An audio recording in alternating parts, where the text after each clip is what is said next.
Haleluya. Shalom aleihim. Berjumpa lagi dengan saya pada perenungan hari ini tanggal 12 September 2022. Sudahkah kita memberi senyuman dan sapaan saudara kepada saudara-saudara kita? Mari kita awali perenungan pagi hari ini dengan tanda kemenangan kita dalam nama Bapa dan Putra dan Roh Kudus. Amin. Jadilah hamba yang setia dan taat. Bacaan liturgi hari ini diambil dari 1 Korintus 11 ayat 17 sampai dengan 26 dan Injil Lukas 7 ayat 1 sampai dengan 10. Saudaraku yang terkasih di dalam kasih Kristus, kita semua tahu saudara bahwa hubungan antara hamba dengan Tuhan seringkali berujung tidak bahagia. Banyak yang punya kasus saudara. Seorang asisten rumah tangga yang mencuri duit tuannya, nyulik anak majikannya. Ini semua membalas air susu dengan air tuba saudara. Atau sebaliknya, ada tuan yang menyiksa asisten rumah tangganya, dipukulin, disiram air keras, disetrika, gaji yang tidak dibayar berbulan-bulan lamanya. Dan tuan yang memperkosa hak dari hambanya. Bagaimana hubungan seorang tuan dengan hambanya pada Injil hari ini? Kita lihat tuan dan hamba di sini bukanlah seorang tuan ataupun hamba yang biasa saudara. Kalau boleh saya sebut ini sangat luar biasa. Kenapa? Tuan yang adalah seorang perwira begitu empati terhadap hambanya yang sedang sakit parah.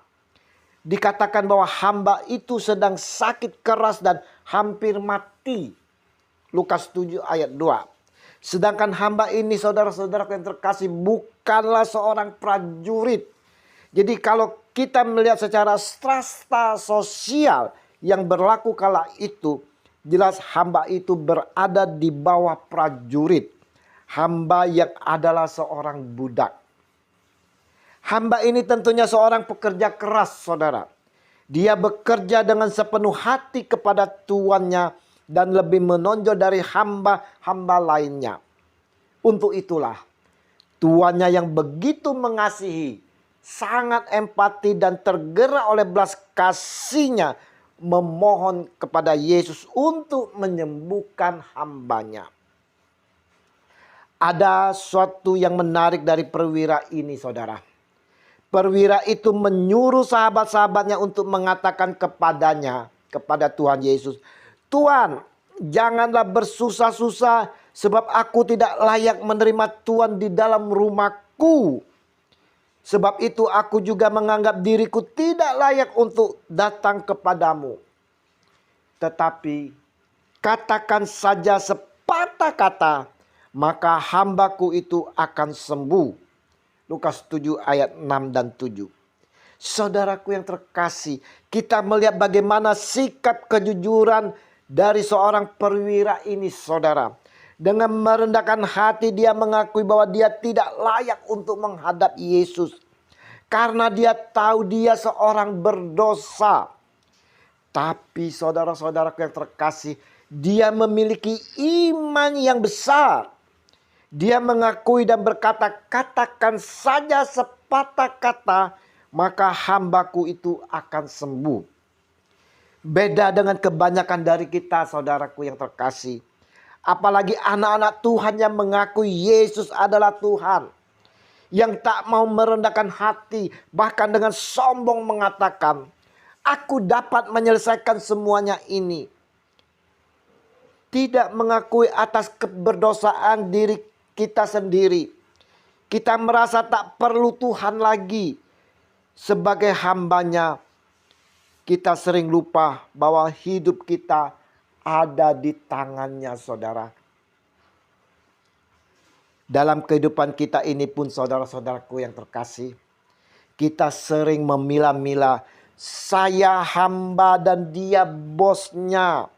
Atau kadang kita berkata, saya cuma kuli di sini, yang dia yang bayar saya sehingga saya ada di sini.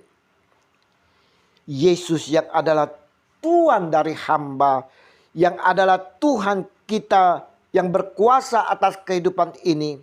Dia akan selalu menganugerahkan kasih-Nya kepada hamba-Nya yang mau selalu setia dan taat akan perintah-Nya. Seperti hamba dalam Injil hari ini, saudaraku yang terkasih. Dia setia dan taat pada tuannya dan mau bekerja sepenuh hati pada tuannya.